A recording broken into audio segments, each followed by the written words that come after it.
আসসালামু আলাইকুম। ফেসবুকে পোস্ট করা ভিডিও কিংবা পিকচার কিভাবে ডিলিট করে দিবেন। আপনি যদি আপনার ফেসবুকে পোস্ট করা ভিডিওগুলো কিংবা পিকচারগুলো ডিলিট করে দিতে চান, তাহলে আমার এই ভিডিওটা আপনি 2 মিনিট দেখুন।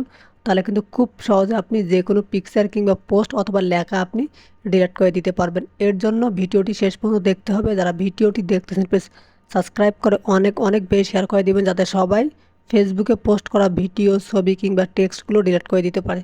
তো ডিলিট করে দেওয়ার জন্য প্রথমে আপনি আপনার ফোনে যে ফেসবুক অ্যাপস আছে এখানে চলে আসবেন। আসার পর ওপরে দেখেন আপনার যে নাম আছে কিংবা প্রোফাইল পিকচার আছে, এখানে একটা ক্লিক করবেন। ক্লিক করার পর আপনি আপনার নামের ওপর ক্লিক করে দেবেন। আপনি সরাসরি আপনার প্রোফাইলে চলে আসবেন। আসার পর নিচের দিকে আসবেন।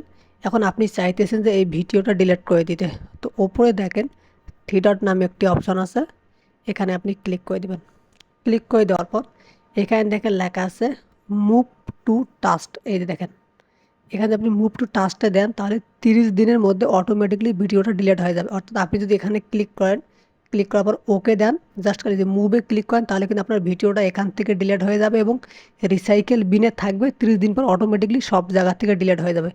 আপনি যদি পিকচার ডিলিট করে দিতে চান, তাহলে আপনি আবার আপনার ফেসবুকে চলে আসবেন বা ফেসবুকের প্রোফাইলে চলে আসবেন। এটা আমি ফেসবুক লাইট থেকে দেখাইতেছি। প্রোফাইলে আসার পর আপনি যেই পিকচারটা বা পোস্টটা ডিলিট করে দিতে চাইতেছেন, ওই পোস্টের উপর ক্লিক করবেন।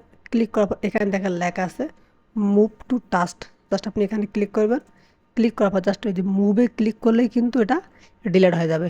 আশা করি আপনি বুঝতে পারছেন। আমি লাইট থেকেও দেখাইলাম এবং ফেসবুক অফিসিয়াল পেজ থেকেও দেখাইলাম। যদি ভিডিওটি ভালো লেগে থাকে তাহলে প্লিজ সাবস্ক্রাইব করে শেয়ার করে দেবেন। ধন্যবাদ সবাইকে, ভালো থাকবেন।